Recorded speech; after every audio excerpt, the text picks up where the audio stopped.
Hey hello student, this is K sir. आपका board examination 2024 हो चुका है और पेपर आपका जो हुआ है उसके अंदर जो ऑब्जेक्टिव थे उनके आज हम आंसर आपको बताएंगे और उनके ऊपर कुछ जानकारी देंगे। देखिए, पेपर आपका जो हुआ है तो उसके अंदर कल ही पेपर आपको बता दिया गया था। पहली बात, जो आपको पढ़ाया था पूरी साल 100% वो ही पेपर आया है और जो कल आपको कुछ इंपॉर्टेंट क्वेश्चन मैंने बताए थे वो क्वेश्चन पूरी तरीके से लगभग लगभग मैच करे हैं। जैसे कि आपको बताया था देवी स्थापन अभिक्रिया, वो ही आ गई, कल आपको बता दी थी। योगात्मक अभिक्रिया बताई थी, वो आ गई है आपकी। सजातीय श्रेणी बताई थी, वो आ गया। बेकिंग सोडा, धावन सोडा बताया था कि भाई इनके ऊपर सवाल बनेगा लॉन्ग क्वेश्चन, वो 100% आएगा, वो आ गया। देखो, सक्रियता श्रेणी हमने बताई थी, इसके अनुप्रयोग पढ़ लेना, वो आ गई पेपर के अंदर। मैंने इस कार्बन की चतुर संयोजकता के बारे में बताया था, संयोजकता आ गई। सजातीय श्रेणी बताया था, ऑब्जेक्टिव निकल का आ गया। योगात्मक अभिक्रिया आ गई और एथिल अल्कोहल बताया था, उसके ऊपर रिएक्शन आ गई है ऑब्जेक्टिव में। इस तरीके से माइटोकॉन्ड्रिया आ गया आपका और प्रकार और हृदय हृदय बताया था, वो आ गया आपका। और हमने आपको माता जनन तंत्र आया है, वो बताया था, वो आया है। और दर्पण के ऊपर न्यूमेरिकल बताए थे, वगैरह वगैरह बहुत कुछ देखने को मिला। और आपकी जो पूरी साल पढ़ाया गया है वो सब आपकी मेहनत कितनी रही है उस चीज पे डिपेंड करेगा। So let's get started. देखिए, आपका पहला ऑब्जेक्टिव क्या है। तो पहला क्वेश्चन है, उत्तल दर्पण से प्रतिबिंब सदैव बनता है। ये आपको कराया था सोल। इसका आंसर है ध्रुव तथा फोकस के बीच।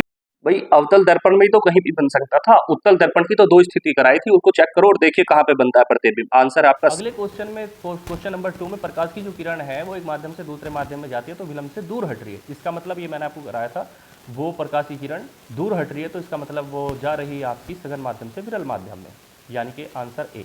अगला क्वेश्चन है क्वेश्चन नंबर 3। इसको जब आप सोल्व करेंगे तो इसका आंसर निकल के आएगा बी। क्वेश्चन नंबर अगला, श्वेत प्रकाश जो प्रिज्म से गुजर रहा है तो इसका जो आंसर होगा वो होगा लाल। क्यों? क्योंकि आधार से सबसे दूर पड़ता है आपका रेड प्रकाश। चलिए अगले क्वेश्चन की तरफ चलते हैं।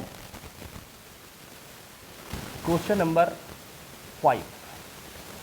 क्वेश्चन नंबर 5 में देखिए क्या लिखा है। एम्पियर सेकंड किसका मात्रक होता है? यह आंसर है इसका आवेश। Q बराबर ITC से निकाल सकते हैं। अगला सवाल है हमारे पास, इसको जब आप सोल्व करेंगे तो इसका आंसर निकल के आ जाएगा आपका A, H1 बटे H2 बराबर जो आगे लिखा है। अगले क्वेश्चन की तरफ चलते हैं। इसका आंसर हो जाएगा आपका न्यूटन प्रति एम्पियर मीटर।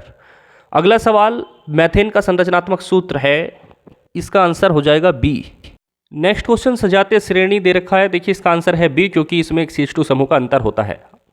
अगला सवाल, शुद्ध जल का pH मान होता है 7। अगला सवाल है एंटीमनी क्या होती है? उपधातु। अगला क्वेश्चन है, देखिए इस रिएक्शन को जब सोल्व करोगे तो आंसर निकलेगा CH3COO C2H5। आगे चलते हैं, क्वेश्चन 14। इसका आंसर हो जाएगा माइटोकॉन्ड्रिया।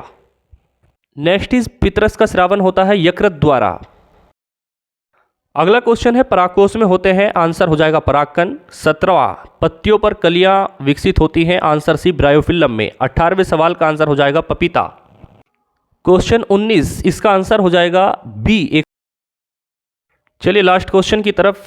इसमें दिया है कि कौन सा आहार श्रृंखला का निर्माण करता है। इसमें बी दिया है जिसमें घास, बकरी और उसके बाद मानव। ये सवाल भी आपको टेस्ट में दिया गया था। इस तरीके से आपके जो ऑब्जेक्टिव थे वो कंप्लीट हुए और मेरे अनुसार ये जो पेपर था ये ना ज़्यादा इजी था या ना ज़्यादा डिफ़िकल्ट था। ये एक एवरेज पेपर था